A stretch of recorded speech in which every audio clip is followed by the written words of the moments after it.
Hey superstars, welcome to the Get Rich Without Being a Bitch podcast, and I am your host, Vanessa for this journey.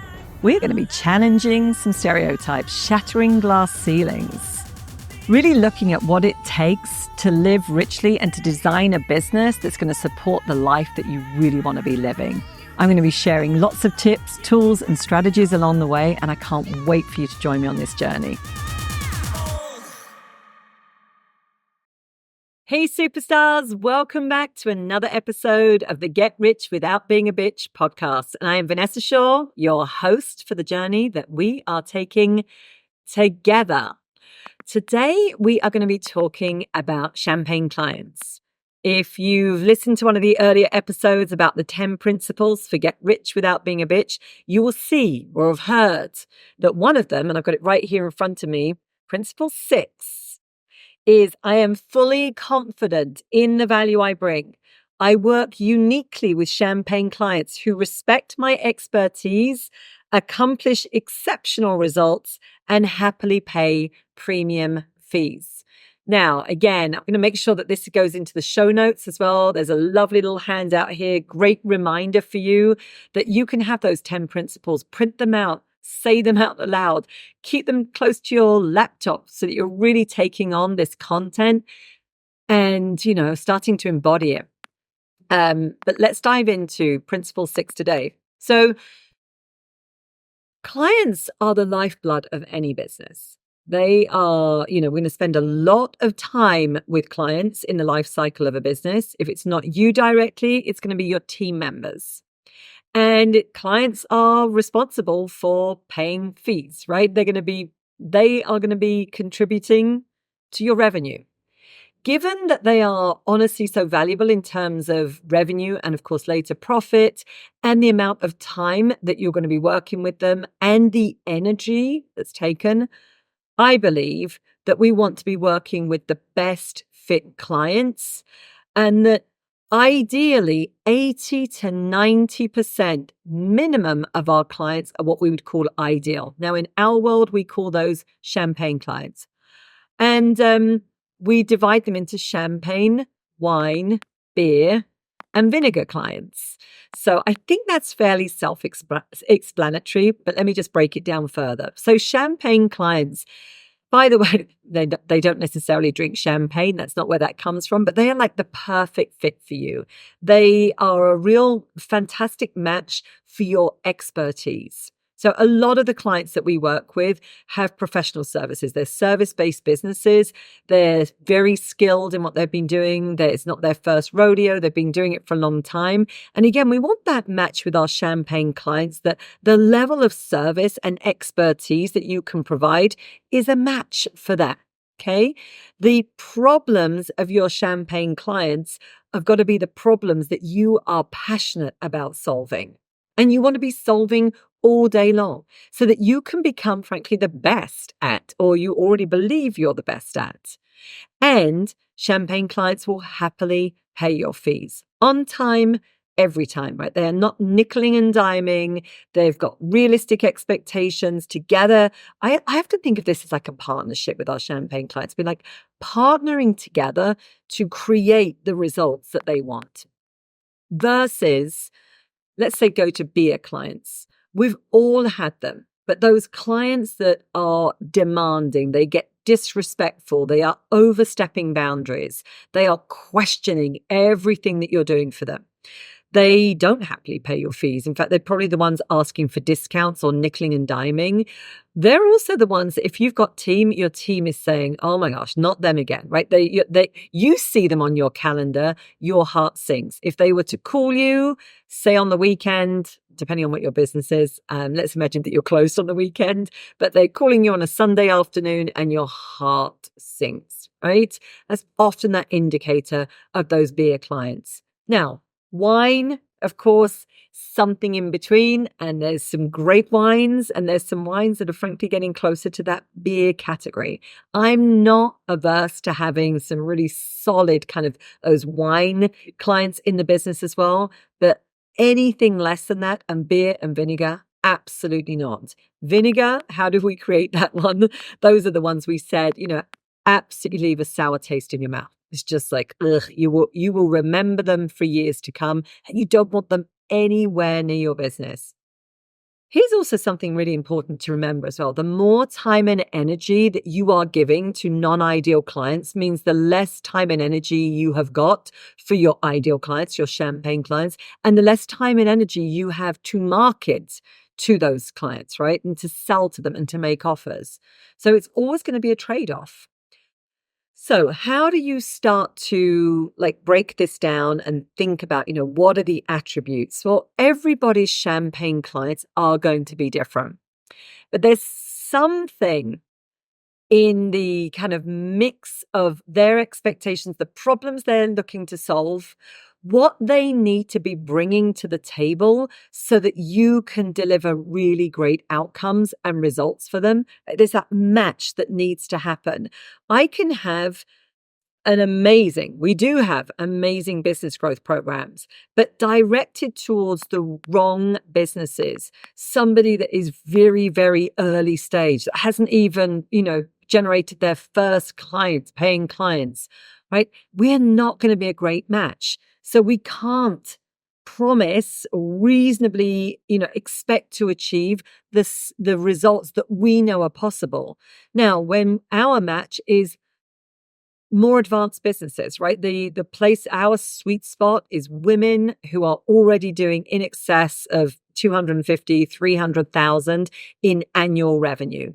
We know that that's a sweet spot for us because there's just lots and lots of problems to solve that we do all day long, every day. We understand that complexity. We have a roadmap for how to navigate it. We are passionate about getting women out of that messy middle where we know full well that they get stuck and getting them freed up so they can take it to the next level. And again, with the right fit clients, we know what's possible and we know how to get them there. Right. So it's this match where we can partner together. And many of our clients stay years working with us for that reason. Those are, for me, champagne clients. Now, there's another side to champagne clients as well.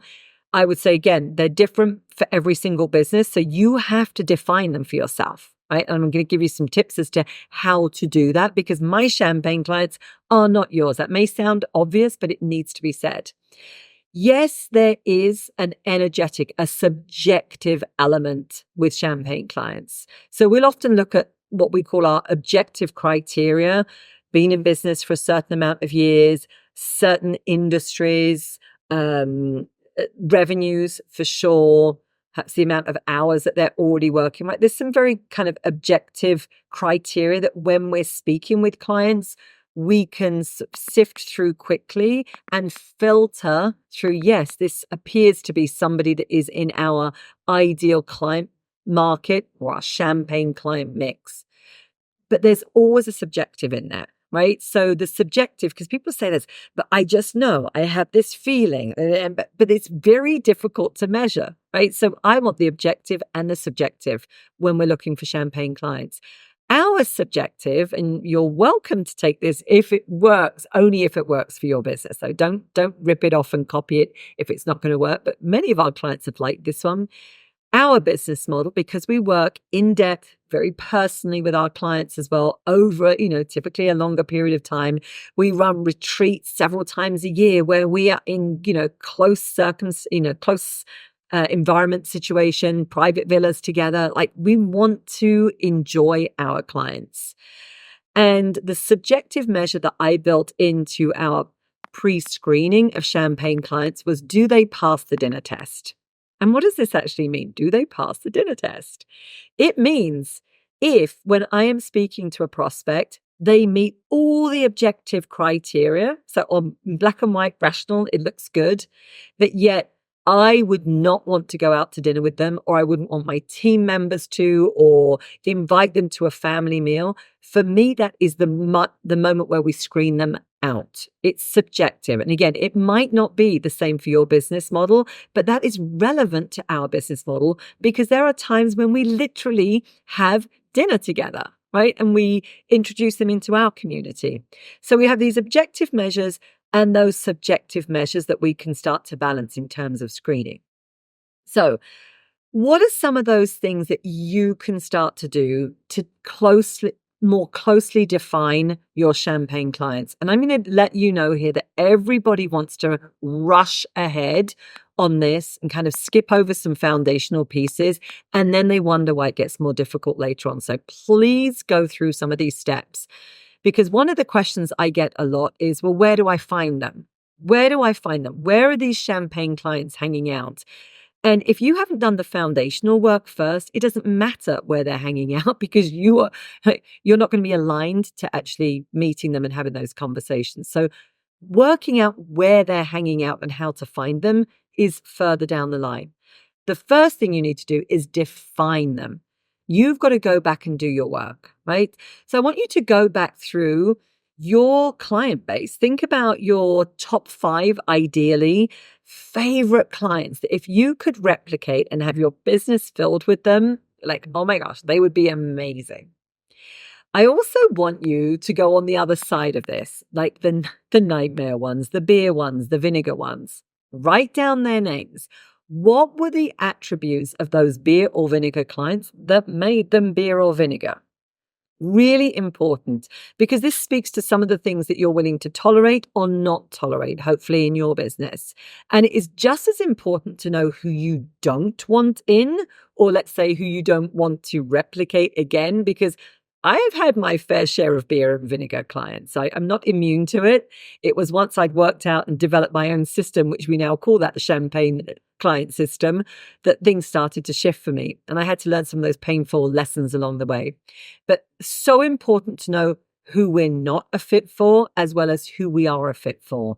Later on as well, if you've got, sales teams working for you or other people that are starting to do the intake, they need to know who they're screening out. Kind of what are those attributes and why? So coming back now to the champagne clients, let's imagine you've got a list of things that you're really clear on. This is what we don't want. Now with your champagne clients, take your top 5 and start to look at what are those similarities? What is it that makes them champagne? Was it something about the goals that they're going after? Was it something about they all wanted similar results in something? If you're working business to business, right? Is it, what was it about their business? Is it something about the industries that they're in? Is it something that they stand for? You've got to just start to look through what are those similarities, the threats that have made them champagne. We started to go through this and we realized as well, there were certain just attributes, right? So the big goals. I am not the coach for somebody that just wants to add a little bit of side hustle. There's plenty of coaches out there that do that, and fantastic, because that's really, really important for some people. It's a life-changing. But that's not what we focus on. That doesn't excite us. But the women that are coming to us with big goals, right? They no longer want to be apologizing for their dreams and their desires and the vision that they've got and the money that they want to make. Great fit. So that was one of the things that united all of our clients. Again, a lot of ours have professional backgrounds, professional services. So they've already invested in themselves through some of the qualifications that they've had to have in order to be, in the business or the firms that they are today. Some of those uniting factors became important. Think about what they are for you and your business. And the more that you can start to really dial in those similarities, you're going to get closer to your ideal client, your ideal champagne client profile. Now, some of the other things that are going to be really important there, this is about defining who they are. Be mindful that if you were handing this to somebody else, this is a test for, is it clearly defined? Could you hand that profile to somebody else and they could easily make an introduction for you? Because this is the piece where I see people are like, they think it's clear in their own mind. I'm like, I wouldn't know who to introduce you to. It's too generic. If we've said my ideal champagne clients are women entrepreneurs, for example, I wouldn't know where to begin to make a really solid introduction because it's so generic. So we've got to get this very, very specific. So if you were handing this off to a team member or somebody else in your circles to be able to make an introduction, they would immediately say, oh, I have a few people that I can connect you with. I think they fit that profile. So run it through, test somebody, if you've got it, as I say, a team member, a friend, a family member, Is it defined enough so that somebody else could make that introduction for you? So this is how you start to do the work of defining your champagne clients. It's really important work to do, given that they are the lifeblood of your business. A couple of caveats I am going to put in here, though, as well. Champagne clients does not mean necessarily really high-paying clients. There's different business models, right? And your business model might not necessarily be really high-paying. And you can have somebody that is paying their bills, they're high-paying, and yet they are still a beer client. Honestly, I think those are the ones that we often find ourselves trapped. That's where we have the golden handcuffs. And we've had lots and lots of our clients, finally getting to the place where they needed to release them or make sure that they've got new champagne clients coming in because they felt that they were being held hostage by those clients. They were high paying, possibly even paying their bills on time. That wasn't the problem. But yet they were disrespectful, demanding, always overstepping boundaries, not doing what they needed to do on their side so that our service providers could actually deliver their results in the way, deliver their services in a way that would get the results. So that's one of the traps that people think ideal always means high paying. And if you've got them, you can find yourself, being very feeling disempowered in your business because we're like, oh my God, they represent a big, big chunk of my revenue. And I feel like I have to tolerate, back to those tolerations again, right? I have to tolerate the way they're showing up and their disrespect and their rudeness or whatever that looks like because of the fees that they are paying. My advice to you is find a way to get more real champagne clients that you no longer need to tolerate that. Anyway, I hope, superstars, you found this helpful today. This is about starting to define your champagne clients. Really important. Who you're not going to work with. What are those attributes? Who you are going to work with. Get specific. That's probably the place that you need to do the most work. So somebody else could make those introductions for you because it's absolutely clear who your champagne clients are. And then once you've started to dial them in, then you can start to market to them. As always, I'm loving this journey that we're on together. Please leave a positive review. It would mean the world to me. It means that this podcast is going to get more of a reach. More women's businesses will be transformed. That means more women financially empowered. And that is the bigger mission that we are on here with this podcast. Don't forget to hit subscribe so that you don't miss an episode. Can't wait to catch you again soon.